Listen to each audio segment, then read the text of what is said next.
Hello friends, and welcome to one of the most interesting camera comparisons of the year. Today, we're comparing the Samsung Galaxy S25 Ultra against the iPhone 16 Pro Max. Right now, we are recording at 4K at 30 frames per second. Tell me in the comment section below which one do you think has better colors and which one has a better audio. As always on this channel, we'll start with some samples taken using the main cameras. Before we begin, let me quickly explain how I tested them. Every daylight photo was taken in auto mode, and I didn't edit them afterward to keep things fair. The scene optimizer was turned on for the S25 Ultra, but I didn't use the high megapixel modes since I'm saving that for another video. This way, the focus stays on how the cameras perform in everyday situations. When it comes to regular daylight photos, both devices perform incredibly well. Each has its own strengths that make their pictures stand out, so let me break it down for you. In landscape shots, I noticed that the S25 Ultra produces slightly brighter and more vibrant images. On the other hand, the iPhone 16 Pro Max captures photos that are a bit darker but with colors that look more natural.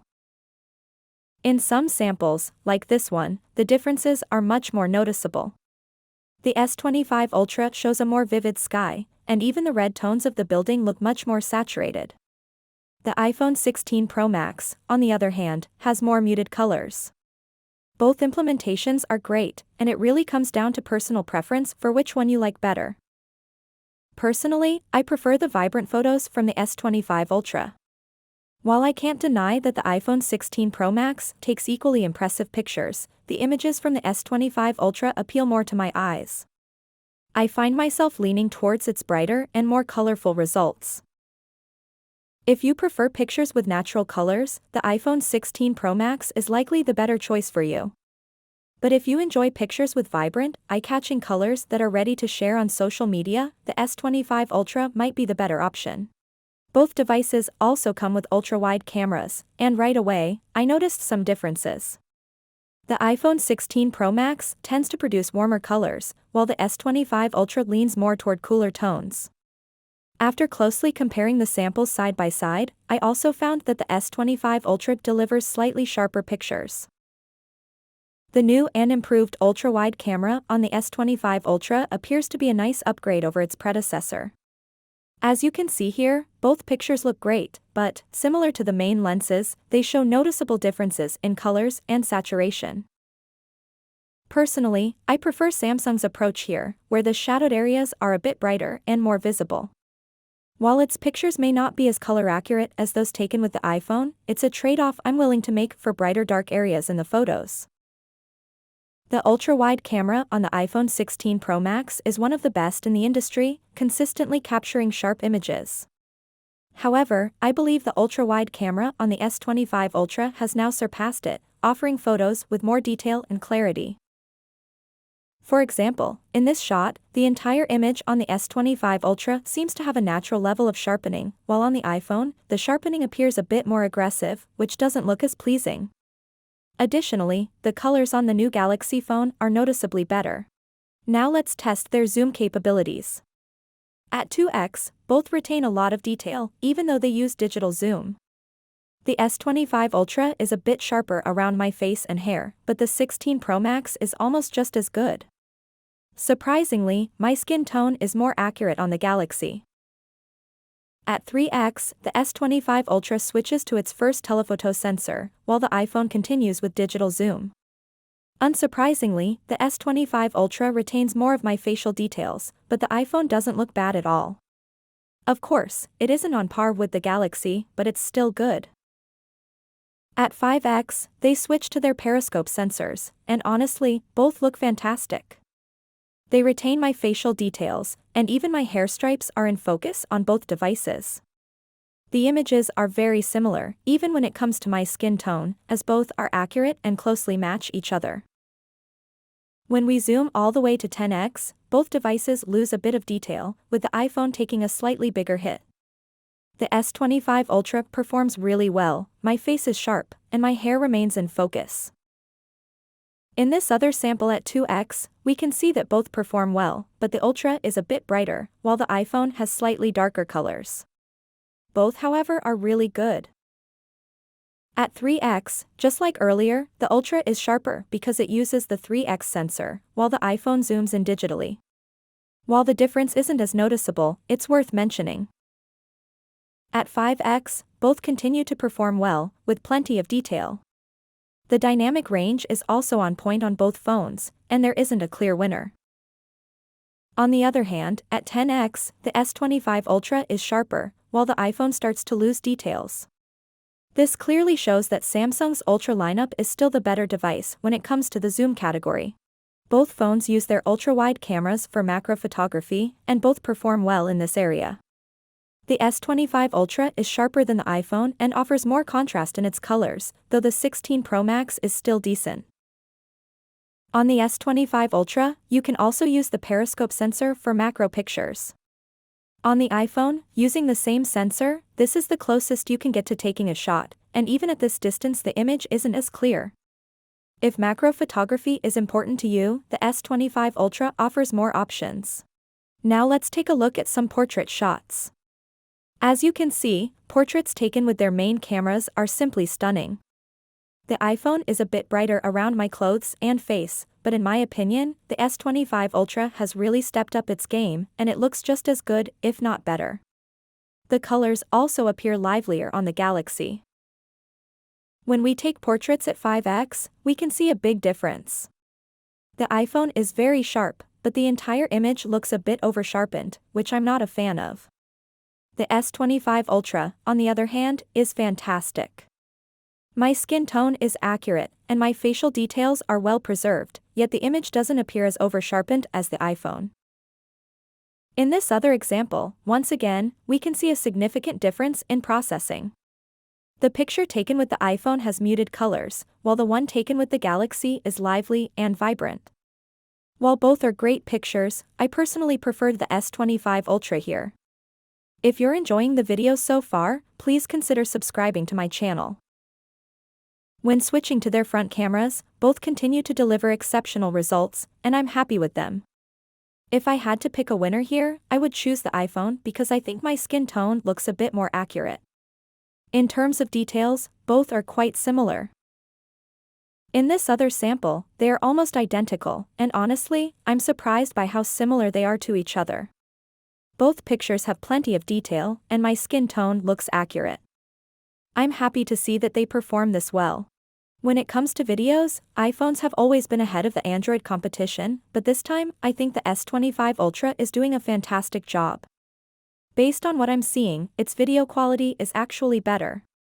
The iPhone has muted colors, and the sky in the background looks a bit overexposed, while the S25 Ultra manages to perfectly expose the sky. In terms of stabilization, they seem to be identical. They continue to impress equally, even when recording with their ultra-wide cameras. The iPhone has slightly more accurate colors, while the S25 Ultra adds a more vibrant, colorful tone to the scene. This makes it better suited for social media, where eye-catching colors tend to stand out more. The improvements made to the Ultra, especially in its video performance, are definitely worth praising. Periscope sensors usually aren't the best for video recording, especially when there are moving things in the frame, but these two are totally different and they have fantastic stabilization.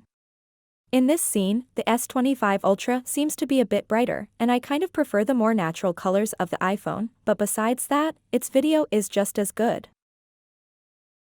Moving to low light, and when it comes to their front cameras compared to daylight, we can see that they have different implementations. The iPhone tends to brighten the images to the point that they look as if they were taken with the flash enabled.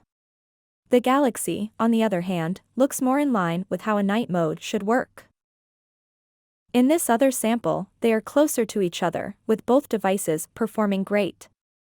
Still, I'll give this round to the S25 Ultra because it retained more of my facial details, especially around my eyes. My hair, on the other hand, is better handled by the iPhone. When it comes to low-light pictures taken with their main cameras, these two devices are some of the best in the industry. They have slightly different styles, but the results they produce are stunning. In this particular sample, both are really good, but as you can see, the iPhone handled the lights a bit better. In other samples, like here for example, the results switch, with the iPhone now being brighter and the Galaxy being darker and more accurate.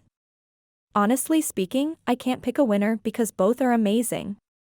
In terms of details, I think Samsung is ahead. Like I said earlier, they both have their own distinctive style. Even without showing the names, users can pretty much know which picture is taken by which phone, and this just shows consistency between them. I think with samples like this, it all comes down to personal preference. While both take amazing low-light pictures, in some cases, like here, I noted that the iPhone tends to overexpose some light sources, while the S25 Ultra is doing much better. These samples were rare, and it shouldn't affect the overall experience.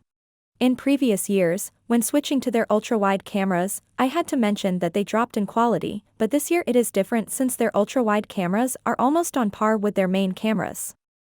Sure, they still aren't at the same level, but the difference this year is tiny. The new and improved ultra-wide camera of the S25 Ultra is a tad bit ahead of the one found on the 16 Pro Max, which is already great itself. I like Samsung's method of making the images brighter without losing the night ambience. The iPhone is also sharp and detailed, just a bit darker. As you know, brighter doesn't always mean better, and in this next sample, I think the iPhone took a slightly better picture. While the picture taken with the S25 Ultra is really good on its own, I think it just isn't at the same level as the 16 Pro Max. The S25 Ultra recovers in the next scene by handling the background lights better than the iPhone, which is struggling a bit. I will say, however, that a clear winner isn't possible since both phones take great pictures, and while one device wins in one case, the other recovers in the next one, and so on. At 2x, both continue to deliver fine results, with the S25 Ultra being sharper around my face and clothes and the iPhone being smoother but actually a bit more pleasing to the eyes. This is a bit more pronounced when we take pictures at 3x. Now, the S25 Ultra uses its telephoto sensor, which does the job, but it isn't at the same level as its other cameras. The iPhone continues with digital zoom, but surprisingly, it is still keeping up well despite not being as detailed. At 5x, both switch to their periscope sensors, and here we can see that my face is much more detailed on the S25 Ultra. On the iPhone, some of my facial details aren't as preserved, and even my hair is a bit messy. In this specific sample, I definitely prefer the S25 Ultra. Once again, at 2x, both are fine, with the S25 Ultra handling the lights a bit better but with the iPhone being smoother. At 3x, the difference becomes bigger in favor of the S25 Ultra, with its image retaining more details. Although this is its weakest lens, I still prefer having a dedicated 3x sensor rather than relying on digital zoom. At 5x, both are extremely detailed, but the difference in color is huge, to the point that you might think these are different buildings. In real life, the color of the building is somewhere in between, so neither of them is accurate. At 10x, both lose details since, at this point, they both rely on digital zoom. While none of these pictures are detailed, if I had to choose, I'd go for the S25 Ultra since, to me, it seems just a bit sharper. When it comes to night portraits in this sample, I undeniably prefer the S25 Ultra. Both portraits are also taken with night mode enabled, but here only the S25 Ultra made my face brighter and well separated from the background colors. The iPhone is more on par with how the scene was in real life, but for portraits, I like when the attention is on me. In the next sample, they aren't as different, and here the iPhone is performing much better than before. Still, I don't really like the warm colors in its picture. I think the picture taken with the S25 Ultra is once again better. So guys, what do you think? Which one was your winner? Personally, I love how both phones are reliable, but I think the improvements of the S25 Ultra give it an edge over the iPhone 16 Pro Max. While they are mostly similar, I believe the Galaxy is now slightly ahead. If you did enjoy this video, then a thumbs up would be appreciated. Thank you for watching, and I'll see you in the next one.